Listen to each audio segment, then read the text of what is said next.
"Sign here, Dad. We'll handle everything from now on." I almost laughed when my son said that. Almost.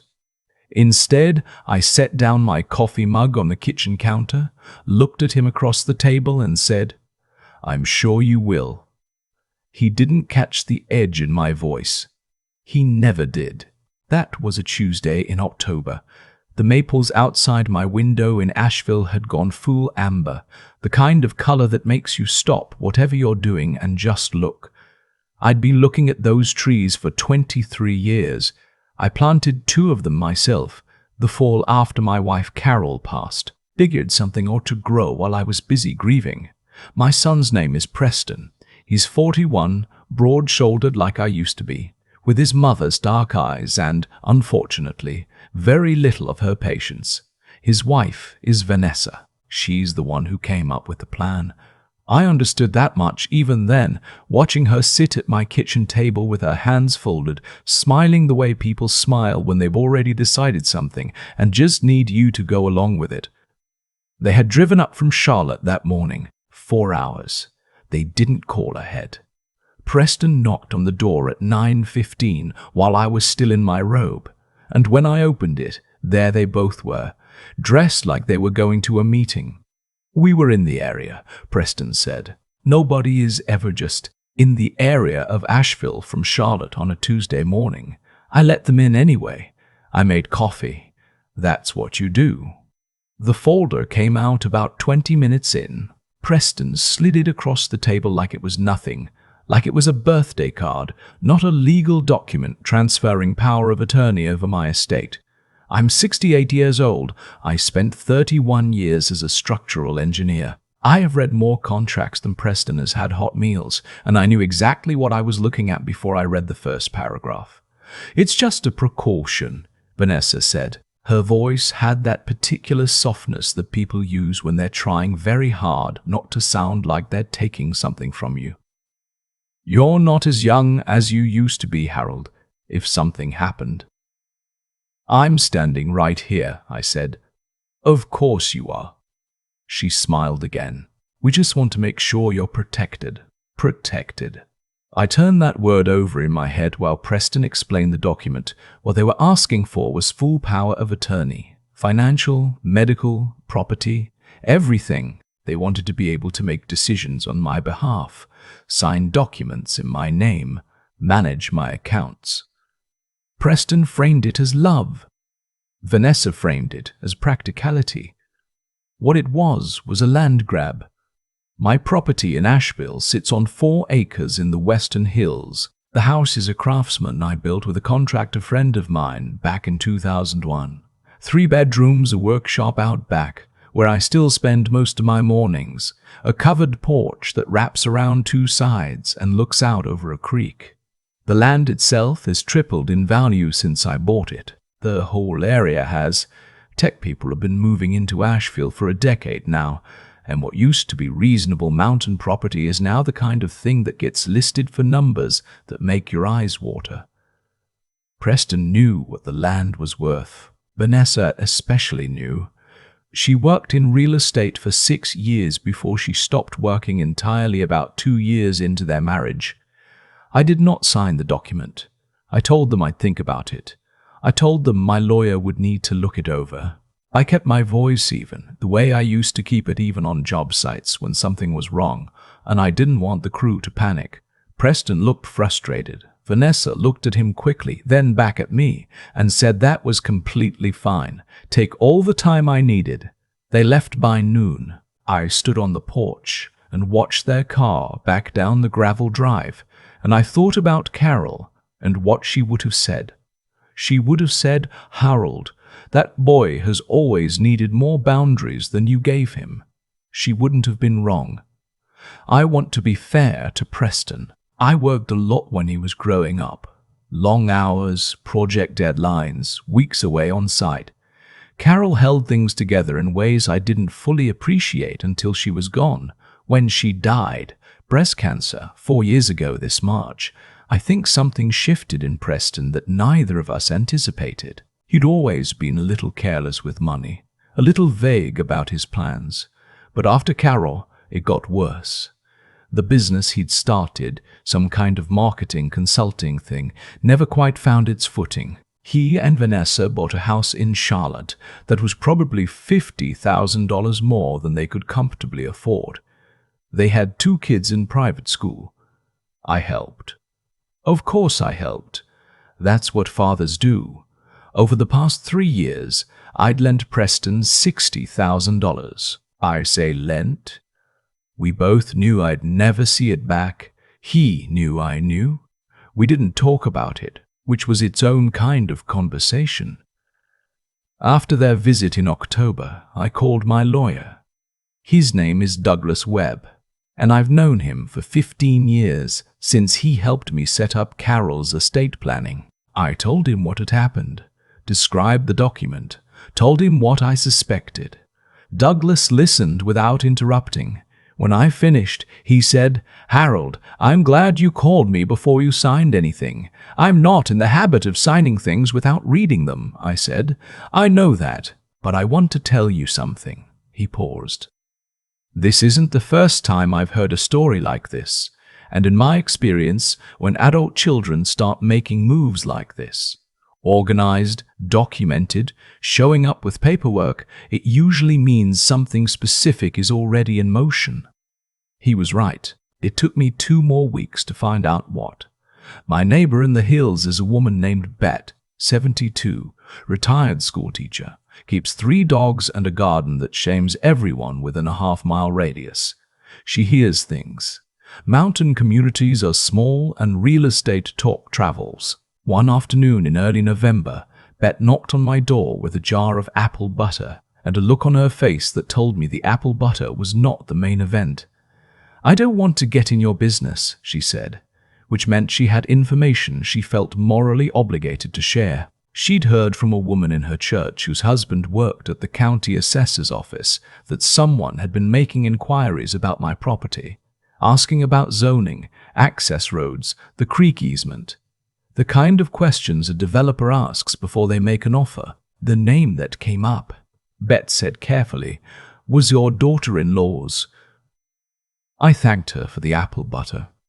I sat in my kitchen for a long time after she left. Then I called Douglas. What we found over the next 3 weeks, carefully and quietly, was this. Vanessa had been in contact with a development group out of Atlanta called Meridian Land Partners. They were buying up acreage in the Asheville Hills for a planned residential community, high-end, the kind with a name like The Preserve at something or other. My 4 acres would have been a key parcel. The access road they needed ran through the corner of my property. The offer Meridian had extended, apparently contingent on Vanessa being able to deliver the property, was $900,000. Preston and Vanessa's cut of a facilitated sale like that would have been substantial. I don't know the exact arrangement they'd made. I don't need to know. What I know is that they needed my power of attorney to make the transaction possible, and they'd driven 4 hours on a Tuesday morning to try to get it from me over coffee. I want to tell you I was furious.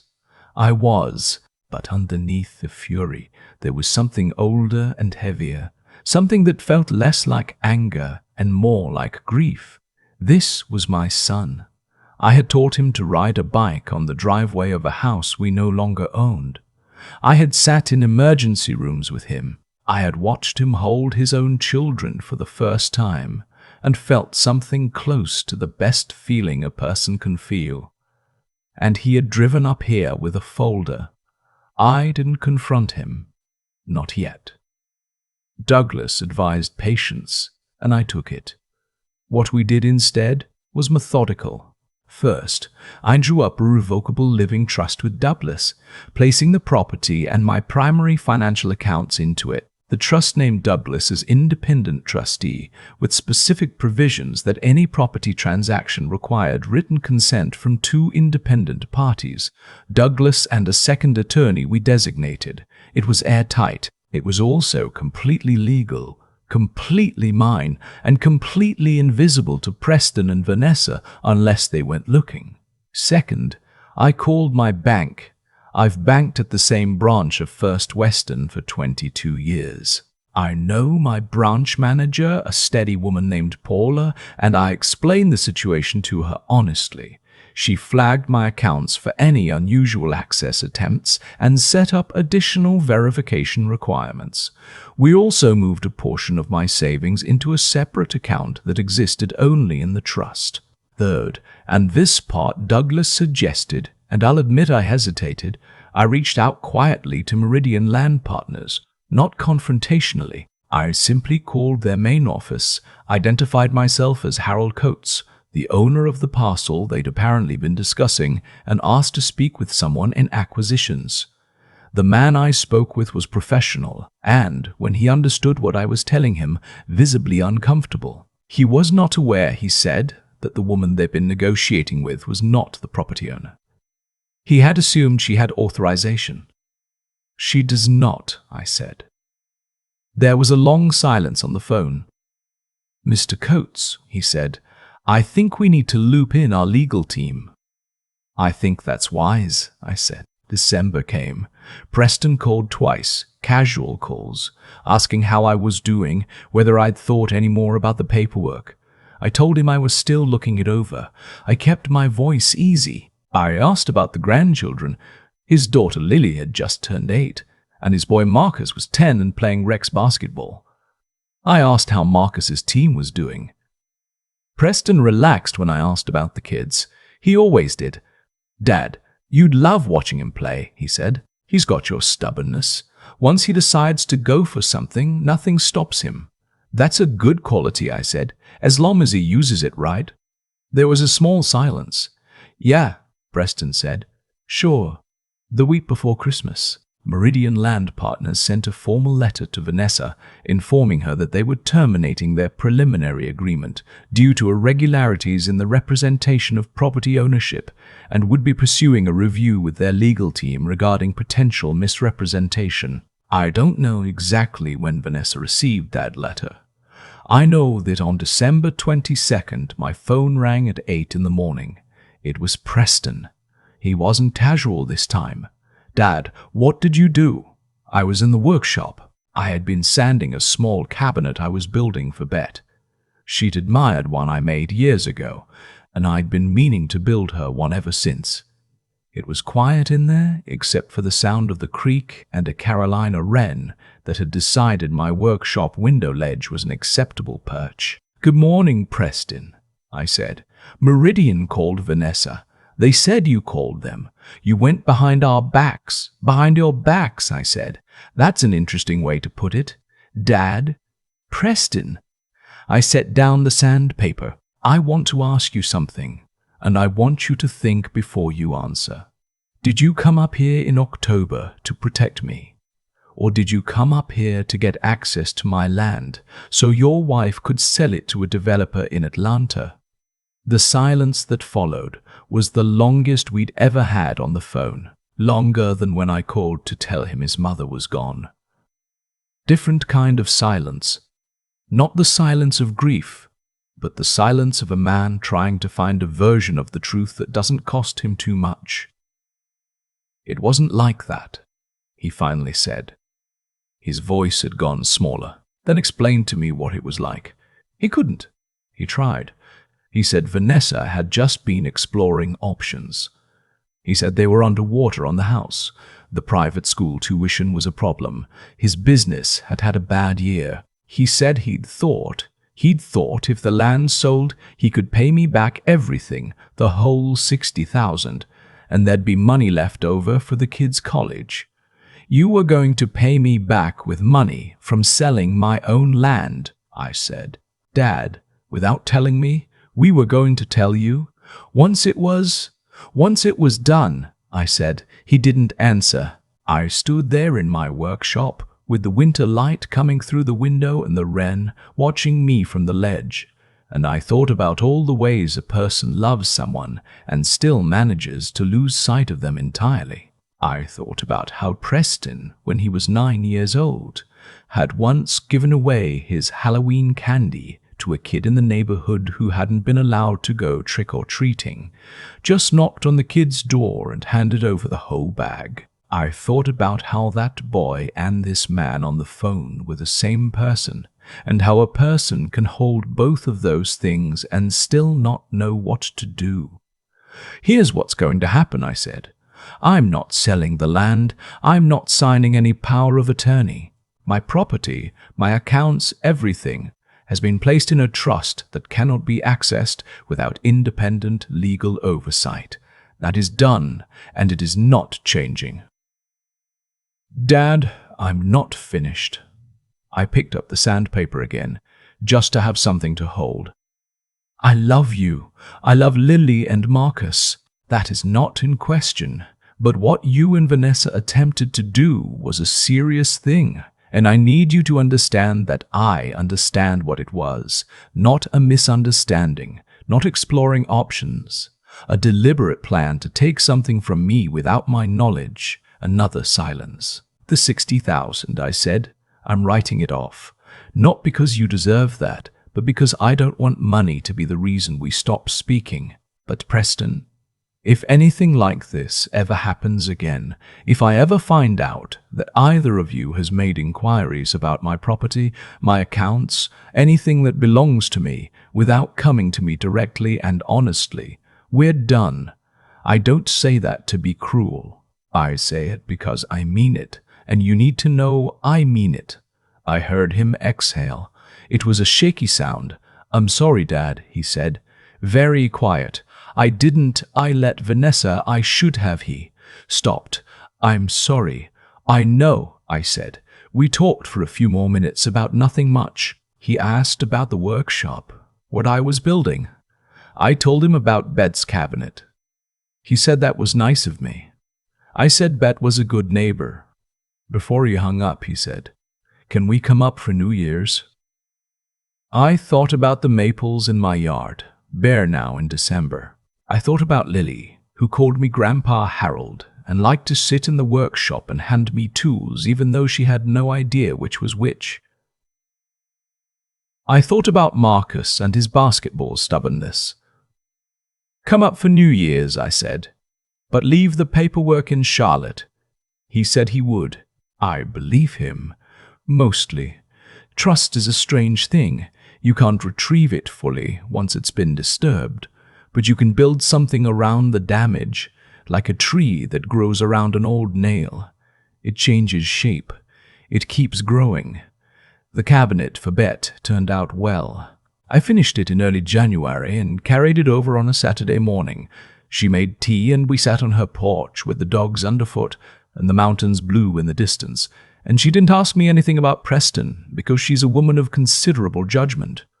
My property is still mine. My accounts are still mine.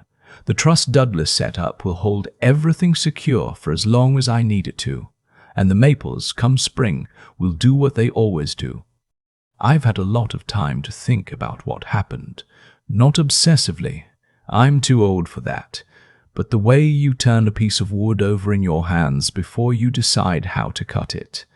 You want to understand the grain before you do anything permanent. What Preston and Vanessa tried to do wasn't complicated. It was at its core a very old story. Someone needed money. Someone else had something worth money. And the thinking went that if you moved fast enough and quietly enough, the person with the asset wouldn't figure it out in time. People have been doing that to each other since long before I was born. What made it sting wasn't the scheme itself. It was who was holding the folder.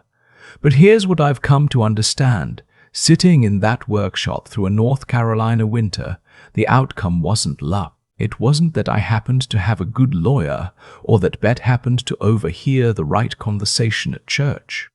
Those things helped. What actually protected me was 31 years of habit.